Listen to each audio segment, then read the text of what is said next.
Bilik itu sunyi. Terlalu sunyi untuk seorang lelaki seperti Aznil Nawawi. Lampu meja masih menyala, tapi telefon di atas meja itu tidak bergetar lagi. Tiada mesej, tiada suara. Hanya skrin hitam yang sesekali memantulkan wajahnya sendiri. Wajah yang pernah memenuhi jutaan skrin lain, setiap malam, setiap minggu, bertahun-tahun lamanya. Dia pernah berdiri di pentas paling terang, disorak, dipanggil Pak Nil dengan penuh kasih. Orang ketawa, orang menangis, orang rasa mereka kenal dia. Tapi malam ini, tidak ada siapa yang benar-benar tahu apa yang sedang berlegar dalam kepalanya. Ada satu ruang kosong yang tak pernah masuk kamera. Dia duduk lama, tidak bergerak. Jari hanya menyentuh hujung telefon, macam menunggu sesuatu atau seseorang yang tak akan muncul lagi. Atau mungkin masih berharap. Aneh, seorang lelaki yang boleh bercakap tanpa henti di hadapan ribuan orang. Sekarang memilih diam. Dan diam itu bukan kerana tiada cerita, tapi kerana terlalu banyak. Nama itu tidak disebut. Belum. Tidak perlu pun. Cukup sekadar satu bayangan. Seorang perempuan yang pernah berjalan di sebelahnya. Bukan di atas pentas, tapi di belakang tirai. Dalam ruang yang lebih jujur. Zahawiyah Tarmizi. Orang luar hanya tahu mereka pernah berkahwin, kemudian berpisah. Tamat. Selesai. File ditutup. Tapi hidup bukan skrip drama TV3. Tak ada muzik penamat. Tak ada kredit akhir. Yang tinggal serpihan kecil yang melekat di tempat-tempat aneh, dalam lagu lama yang tiba-tiba berbunyi di radio, dalam bau kopi yang sama seperti dulu, dalam satu kerusi kosong di hujung meja makan yang tak pernah diganti. Dia pernah cuba padam semua itu. Cuba sibukkan diri. Program baru, rakaman, temu bual, ketawa, seloroh. Semua berjalan seperti biasa. Malah lebih berjaya. Orang kata dia kuat. Orang kata dia profesional. Orang kata dia move on. Perkataan yang mudah, tapi pelik. Kenapa setiap kali pulang ke rumah, kasutnya selalu berhenti di tempat yang sama? Seolah-olah ada seseorang yang dulu akan menyambut di situ. Dan lebih pelik lagi, dia masih ingat suara itu. Bukan ayat besar, bukan kata-kata dramatik. Cuman satu nada lembut yang pernah memanggil namanya tanpa kamera, tanpa penonton. Itu yang susah hilang. Ada malam-malam tertentu, dia tak buka televisyen, tak buka lampu penuh. Dia biarkan ruang itu separuh gelap. Duduk dan dengar bunyi sendiri, bernafas. Kadang-kadang dia ambil telefon, scroll, berhenti. Tak tekan apa-apa. Bukan kerana tak ada nombor, tapi kerana tahu. Kalau ditekan pun, mungkin tak ada jawapan yang boleh mengembalikan apa yang sudah berubah. Orang selalu bayangkan perpisahan itu satu titik, satu hari, satu keputusan, satu penutup. Tapi sebenarnya, ia lebih macam garis panjang yang tak putus-putus. Ada hari nampak jelas, ada hari kabur, ada hari langsung tak nampak, tapi tetap ada di situ. Dan dalam kes dia, garis itu tak pernah hilang. Dia pernah cuba bercakap tentangnya. Sekali, dua kali. Dalam bentuk yang selamat. Ayat yang dijaga. Emosi yang disunting. Tapi setiap kali hampir sampai ke sesuatu yang lebih jujur, dia berhenti. Macam ada sesuatu yang tak boleh disentuh terlalu dalam. Atau mungkin tak sanggup. Sebab bila disentuh, semuanya akan kembali hidup. Dan dia tak pasti dia masih kuat untuk itu. Lucu kan? Seorang pengacara yang mahir mengawal perbualan, tapi gagal mengawal kenangan sendiri. Ada satu malam, tiada siapa tahu, dia terjaga pukul 2 pagi. Tanpa sebab jelas, hanya satu rasa sempit di dada. Dia bangun, berjalan ke dapur, tuang air, tapi tak minum. Dia berdiri di situ lama. Seolah-olah menunggu seseorang masuk dari pintu belakang dan berkata sesuatu yang biasa. Sesuatu yang dulu sangat biasa sampai tak dihargai. Sekarang, mustahil. Dia ketawa kecil sendiri. Bukan kerana lucu, lebih kepada pasrah. Ada perkara yang kita tak hilang sepenuhnya. Kita hanya belajar untuk hidup bersamanya. Dan mungkin itu yang dia buat sekarang. Hidup. Dengan satu bahagian yang tak pernah benar-benar pergi. Nama itu masih tak disebut dengan lantang, tapi ia ada di setiap ruang sunyi yang dia tak boleh lari. Di setiap jeda antara dua ayat. Di setiap senyap yang lebih kuat daripada tepukan. Kerana ada cinta yang tak perlukan pengakhiran untuk terus wujud. Dan ada cerita yang tidak pernah benar-benar berani untuk ditutup. Kadang-kadang, yang paling kuat tinggal bukan apa yang kita miliki, tapi apa yang kita lepaskan. Tanpa pernah benar-benar melepaskan. Nama itu akhirnya tidak lagi sekadar bayangan. Zahauyah Tarmizi. Bukan nama yang sering disebut di pentas. Bukan wajah yang dibawa ke depan kamera. Tapi dalam hidup Aznil Nawawi, dia pernah jadi sesuatu yang lebih senyap, lebih dekat, lebih susah diganti. Mereka tak bertemu dalam suasana dramatik. Tiada hujan lebat, tiada muzik latar. Hanya satu pertemuan biasa, terlalu biasa sampai orang luar mungkin takkan perasan apa-apa yang istimewa.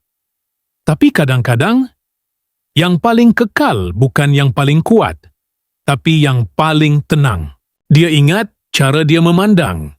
Bukan pandangan yang mencuri perhatian, tapi pandangan yang tinggal, lama, seolah-olah tak perlu bersaing dengan dunia luar. Masa itu hidup belum terlalu bising, belum penuh jadual, belum dipenuhi orang. Masih ada ruang, dan dalam ruang itu mereka duduk berdua. Ada satu malam, dia masih ingat, lampu dapur kekuningan, kipas berpusing perlahan. Tiada kamera, tiada penonton, hanya bunyi sudu berlaga dengan pinggan. Makan malam yang sederhana. Nasi panas, lauk yang tak perlu disebut pun sudah cukup. Mereka tak banyak bercakap, aneh tapi tak janggal. Kadang-kadang dia akan bercerita sedikit tentang kerja, tentang orang-orang di luar sana yang mengenalinya. Dia ketawa.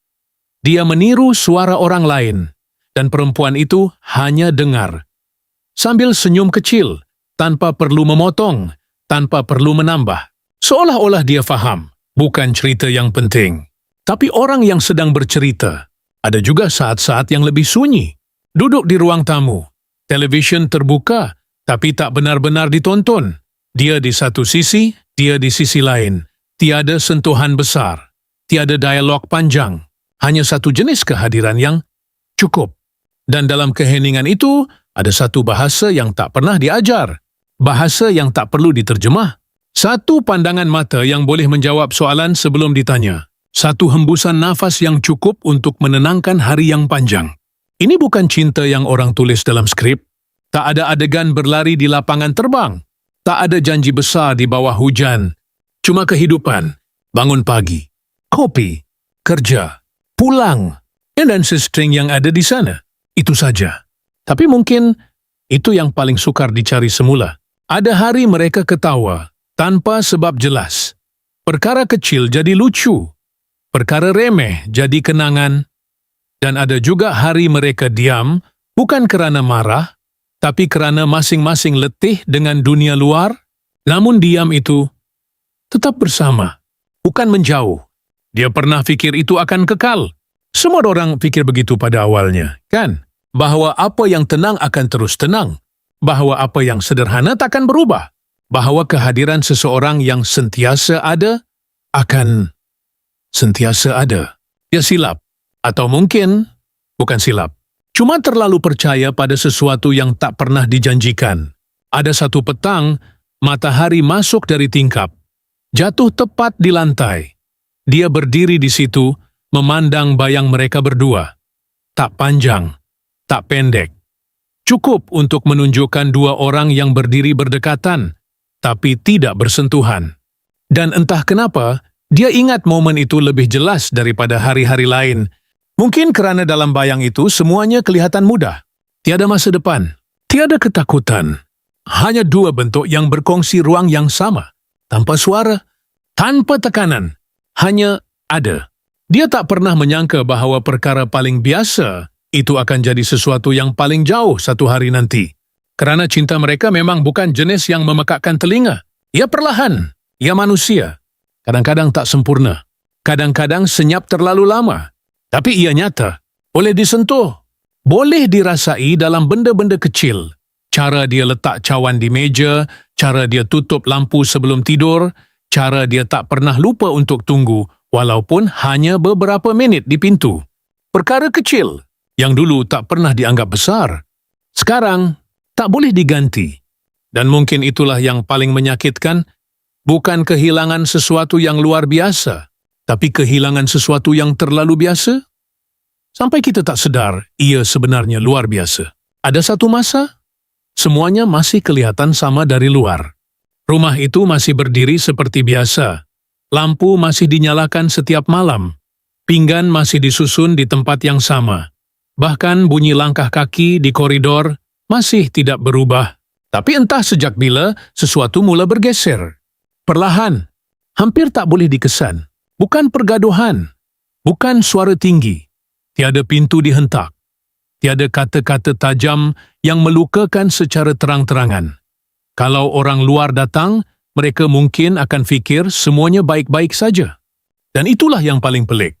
Kerana kadang-kadang, kehancuran tidak berbunyi. Ada satu malam, mereka duduk di meja makan yang sama. Makanan masih panas. Uap naik perlahan. Sudu di tangan. Tapi tiada siapa benar-benar makan. Dia melihat pinggan. Dia melihat kosong di hadapan. Mereka tidak bertengkar. Ibu Baker hanya tidak bercakap dan bukan kerana tiada topik. Tapi kerana terlalu banyak perkara yang sudah lama tidak disebut. Perkara-perkara kecil yang dulu selalu dikongsi, tiba-tiba terasa jauh. Cerita tentang hari itu tidak lagi diceritakan. Soalan yang dulu keluar secara spontan, kini tersekat di hujung bibir. Awak okey? Soalan mudah, tapi tak jadi ditanya. Kerana mungkin kedua-duanya sudah tahu jawapannya. Dan jawapan itu bukan sesuatu yang mahu didengar. Ada juga saat-saat mereka berada di ruang yang sama, tapi terasa seperti dua dunia berbeza. Dia di hujung sofa, memandang skrin yang tidak benar-benar ditonton. Dia di sisi lain, tangan memegang sesuatu. Mungkin telefon, mungkin sekadar untuk mengisi kekosongan. Jarak itu tidak jauh secara fizikal, tapi entah kenapa terasa lebih jauh daripada sebelumnya. Dan yang paling sukar, tiada siapa tahu bagaimana untuk merapatkannya semula. Bukan kerana tidak mahu, tapi kerana sudah tidak tahu caranya. So ada satu petang, pintu rumah itu ditutup sedikit lebih perlahan daripada biasa. Bukan kerana berhati-hati, tapi kerana tiada siapa yang menunggu di dalam, atau mungkin tiada siapa yang benar-benar tinggal. Dia berdiri seketika di luar pintu itu, kunci di tangan. Tidak masuk, tidak juga pergi. Hanya berdiri, seolah-olah sedang menimbang sesuatu yang tak boleh diukur. Dan akhirnya, dia masuk juga, tapi bukan dengan rasa yang sama. Malam itu, mereka sekali lagi duduk berhadapan. Meja yang sama, kerusi yang sama. Tapi pandangan mereka tidak lagi bertemu. Bukan kerana sengaja mengelak, tapi kerana sudah tidak tahu apa yang akan terjadi jika mata itu bertembung. Mungkin terlalu banyak yang akan terungkap, atau terlalu jelas bahawa sesuatu sudah hilang. Dan kehilangan itu tidak boleh diperbaiki dengan kata-kata. Tidak semua perpisahan bermula dengan pertengkaran. Ada yang bermula dengan diam. Diam yang panjang. Diam yang tidak lagi selesa. Diam yang akhirnya menjadi jawapan kepada segala yang tidak pernah ditanya. Hari itu datang tanpa pengumuman. Tiada drama.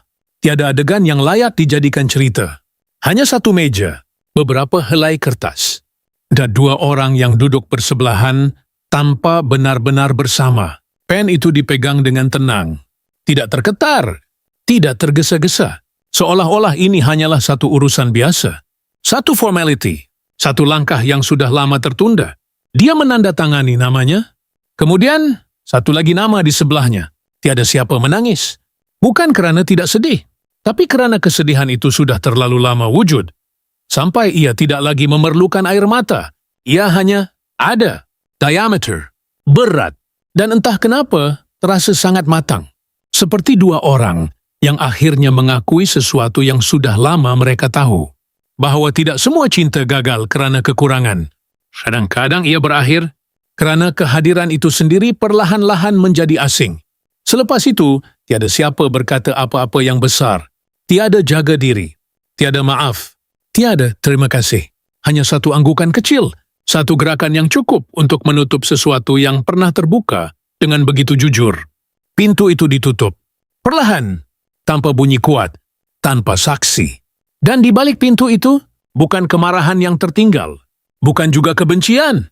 Hanya satu ruang kosong yang pernah dipenuhi dua orang yang kini memilih untuk melepaskan tanpa benar-benar tahu apa yang masih tertinggal di dalam diri masing-masing. Studio masih terang seperti biasa. Lampu menyilaukan. Musik pembukaan berbunyi tepat pada waktunya. Dan di tengah semua itu, Aznil Nawawi berdiri. Kemas, yakin, senyuman yang sama yang pernah membuat satu negara rasa dekat dengannya. Dia bercakap, dia ketawa. Dia bergerak dari satu segmen ke segmen lain dengan begitu lancar, seolah-olah tiada apa yang pernah berubah dalam hidupnya. Penonton masih bersorak. Nama Pak Nil masih disebut dengan nada penuh kasih. Dan dari luar, semuanya kelihatan sempurna. Seperti hidup yang terus berjalan tanpa cacat. Tapi kamera hanya merakam apa yang mahu ditunjukkan. Ia tidak tinggal selepas lampu dipadam. Ia tidak ikut dia pulang. Tahun Schwabte yang berlarut selepas tepukan itu berhenti. Ada satu detik, selalu ada, selepas rakaman tamat. Saat di mana semua orang mula berkemas. Kru bercakap sesama sendiri. Mikrofon ditanggalkan. Lampu satu persatu dimatikan. Dan dia masih duduk seketika. Tidak lama, beberapa saat sahaja. Tapi cukup untuk rasa sesuatu yang lain menyelinap masuk. Sunyi yang tak sama dengan sunyi sebelum ini. Bukan sunyi yang menenangkan, lebih kepada ruang yang terlalu luas. Dia bangun akhirnya. Senyum kepada beberapa orang. Angguk. Ucap terima kasih. Semua gerakannya masih tepat.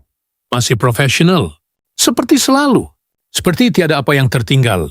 Tapi bila pintu studio ditutup di belakangnya, tiada siapa lagi yang melihat wajah itu. Wajah yang tak perlu lagi berfungsi. Kereta menunggu. Pemandu mungkin menyapa. Dia balas pendek. Perjalanan pulang selalu sama. Jalan yang sama. Lampu isyarat yang sama. Lagu di radio yang kadang-kadang tidak didengar pun. Dia hanya memandang keluar. Bangunan bergerak perlahan di luar tingkap. Dan dalam kepala, lebih banyak yang diam daripada yang bersuara. Rumah itu masih seperti dulu. Tak banyak berubah. Atau mungkin dia yang tak benarkan apa-apa berubah. Kasut diletak di tempat yang sama. Kunci di mangkuk kecil berhampiran pintu. Lampu ruang tamu dinyalakan separuh. Semua rutin masih dijaga. Tapi yang tak ada, tidak boleh diganti dengan rutin. Tiada suara yang menyambut. Tiada langkah kaki dari dapur. Tiada pertanyaan ringan yang dulu terasa biasa. Awak dah makan? Hari ini penat tak? Soalan-soalan kecil. Yang dulu mungkin dijawab sambil lalu. Sekarang tak ada siapa yang bertanya. Dia kadang-kadang berhenti di tengah ruang tamu, seolah-olah menunggu sesuatu berlaku. Tapi tiada apa-apa. Hanya bunyi jam dinding dan nafas sendiri. Ada malam dia tak terus masuk bilik. Dia duduk di sofa. Televisyen dibuka, tapi volume rendah. Kamera bergerak, tamai benar-benar ditonton. Tangannya di atas paha. Tidak memegang apa-apa. Tidak melakukan apa-apa. Hanya ada. Dan dalam ada itu, ada sesuatu yang tak lengkap. Bukan kesedihan yang besar, bukan luka yang segar. Lebih kepada satu kekosongan yang halus, yang tak pernah hilang sepenuhnya. Kadang-kadang dia ketawa sendirian, teringat sesuatu dari siaran tadi. Lawak yang menjadi, reaksi penonton, semua itu nyata. Tapi ketawa itu cepat hilang, kerana tiada siapa di sebelah untuk menyambungnya. Tiada siapa untuk berkata, tadi awak memang kelakar. Tiada siapa untuk berkongsi detik kecil itu. Dan detik kecil, itulah yang dulu mengisi ruang-ruang kosong. Sekarang ruang itu masih ada. Tapi isinya berbeza. Ada satu malam, dia hampir menghantar mesej. Telepon di tangan. Lama-lama muncul di fikiran, bukan di skrin. Dia menaip sesuatu. Pendek sahaja. Dia kemudian berhenti. Padam. Letak semula telefon. Bukan kerana ego. Bukan juga kerana marah. Tapi kerana dia tahu sesetengah perkara tidak boleh kembali ke bentuk asalnya. walaupun kedua-duanya masih wujud di dunia yang sama. Dan mungkin itu yang paling sunyi. Bukan kehilangan seseorang sepenuhnya, tapi kewujudan mereka tanpa lagi menjadi sebahagian daripada hidup kita. Di luar sana, hidupnya masih bergerak laju. Program baru, projek baru, orang baru, semua datang dan pergi. Dan dia terus menjadi versi terbaik dirinya untuk semua orang. Kecuali mungkin untuk dirinya sendiri. Karena bila semua selesai, bila lampu benar-benar padam, bila dunia berhenti memanggil namanya, yang tinggal hanya satu lelaki dalam sebuah rumah yang terlalu tenang dan satu kebiasaan yang tak pernah sempat dia ucap selamat tinggal. Bahawa dulu ada seseorang yang sentiasa menunggu dia pulang walaupun hanya untuk bertanya. Soalan paling sederhana yang kini tak pernah lagi kedengaran. Ada satu temu bual. Tidak diumumkan besar-besaran. Tiada poster. Tiada gimmick. Hanya sebuah studio kecil. Lampu tidak terlalu terang dan sebuah kerusi yang diletakkan sedikit jauh dari kamera. Seolah-olah memberi ruang untuk sesuatu yang tidak mahu terlalu dekat dengan perhatian. Aznil Nawawi duduk di situ. Berbeza sedikit daripada yang biasa orang lihat. Dia terlalu formal. Tidak terlalu bersedia. Lebih manusia. Hos di hadapannya tidak bertanya soalan berat pada awalnya. Hanya soalan biasa. Tentang kerjaya. Tentang perjalanan. Tentang bagaimana dia kekal relevan selama bertahun-tahun. Dia jawab seperti selalu. Tenang, tersusun, sesekali tersenyum, sesekali menyelitkan jenaka kecil. Semua berjalan seperti yang dijangka. Seperti versi dirinya yang semua orang kenal. Tapi kemudian ada satu jeda. Soalan itu datang tanpa tekanan. Tanpa niat untuk membuka luka. Dalam semua perjalanan itu, ada tak sesuatu yang awak rasa tak pernah benar-benar selesai? Bukan soalan yang luar biasa. Tapi entah kenapa, dia tidak terus menjawab. Dia pandang ke bawah sedikit. Bukan lama, beberapa saat sahaja. Tapi cukup untuk membuat suasana dalam studio berubah. Sunyi yang tiba-tiba jadi lebih berat. Host tidak menyampuk, kamera terus merakam. Dan dia menarik nafas perlahan. Seolah-olah sedang memilih antara banyak jawapan atau mungkin mencari satu yang paling jujur. Bila dia angkat muka semula, senyum itu masih ada. Tapi tidak sama, lebih nipis, lebih letih. Dan tanpa sebarang drama, tanpa musik latar, tanpa perubahan nada yang ketara, dia berkata, kadang-kadang ada orang dalam hidup kita yang kita tak lagi berjalan dengan dia. Dia berhenti. Bukan kerana lupa, tapi kerana ayat itu sendiri sudah cukup berat. Dia sambung perlahan. Tapi kita tak pernah benar-benar tinggalkan dia di belakang.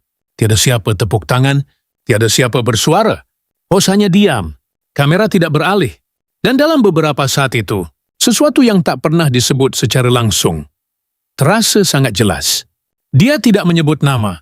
Tidak perlu, tapi dalam cara dia menunduk sedikit selepas itu, dalam cara jari tangannya saling menggenggam tanpa sedar, dalam cara dia menarik nafas, seolah-olah ada sesuatu yang masih tinggal di dada.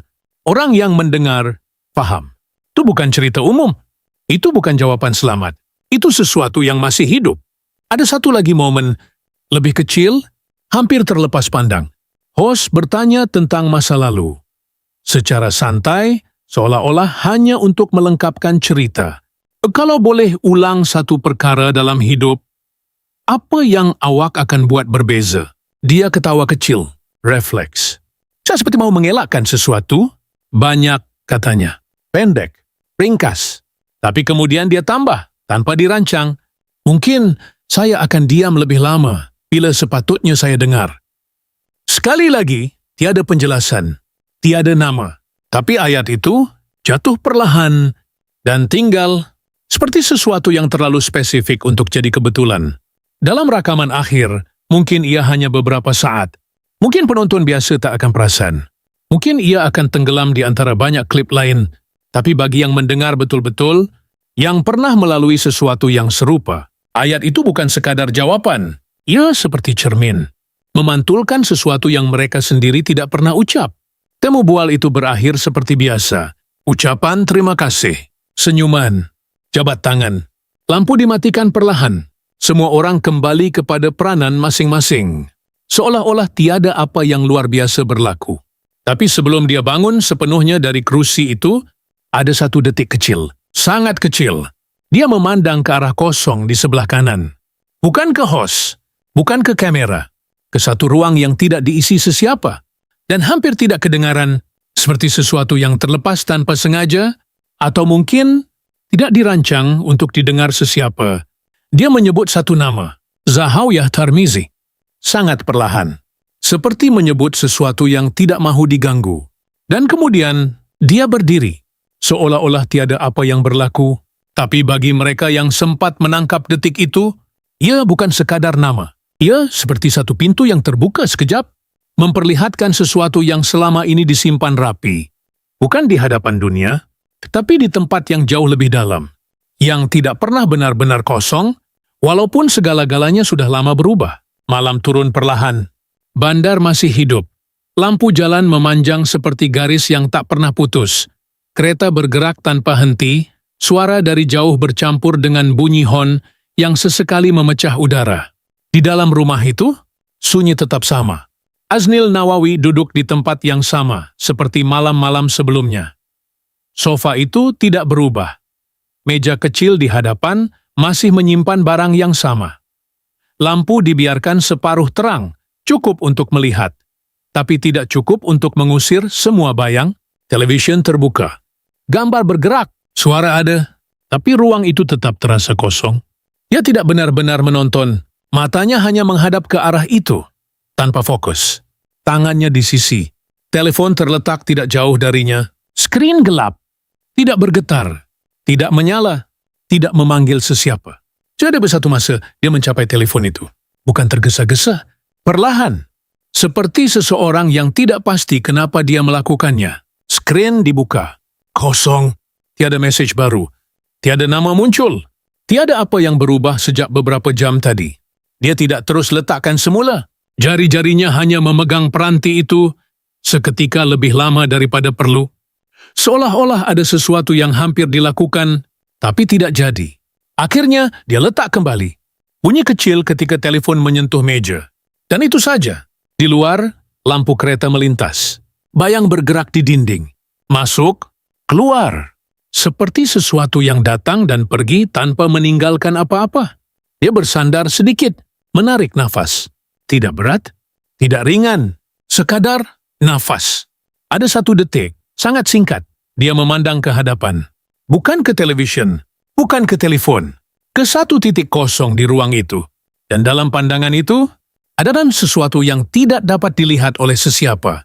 Tiada suara, tiada nama disebut. Tapi jelas, dia tidak benar-benar bersendirian dalam pikirannya.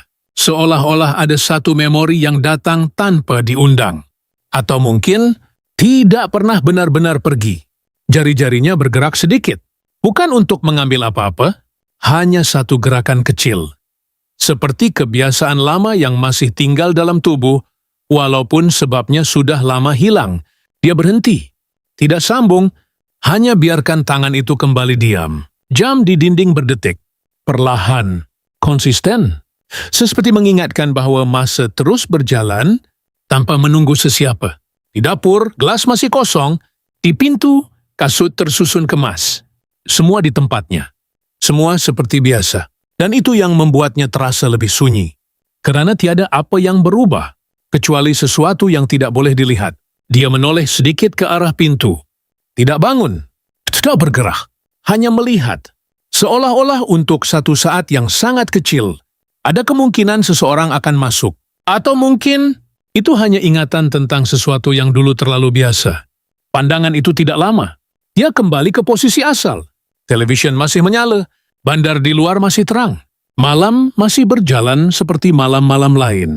Dan di tengah semua itu, dia duduk di situ. Diameter, telepon di atas meja. Skrin tetap gelap. Tiada message. Tiada bunyi. Hanya satu ruang yang terbuka di hadapannya dan satu pandangan yang sesekali terhenti di situ. Seperti sedang mencari sesuatu yang tidak pernah benar-benar hilang, tapi juga tidak pernah kembali.